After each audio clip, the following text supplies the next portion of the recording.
wondered sometimes what God could be, and the problem is that I don't think that the Torah is a particularly good theology book. It doesn't really explain much about what God is. God is sort of taken for granted in the Bible until you get into the Psalms and into the prophetic era, where you have people who are writing essentially emo poetry about God.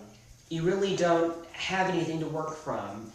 You would think that in the book of Bereshit and Genesis that's where we would learn, that there would be a disclaimer in the beginning of the Torah that says God is the following, and then it would be, in the beginning God made light. But we don't have that, so it's kind of impossible to describe God if you're only working from the Torah.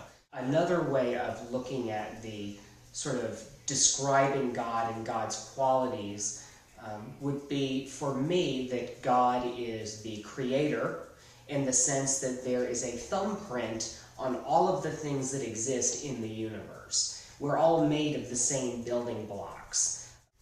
I think that talking about God in terms of what is impossible. And the reason being is that God is not a what. At the same time, I don't think, like a lot of sort of liberal Jews do, that God is sort of what you do.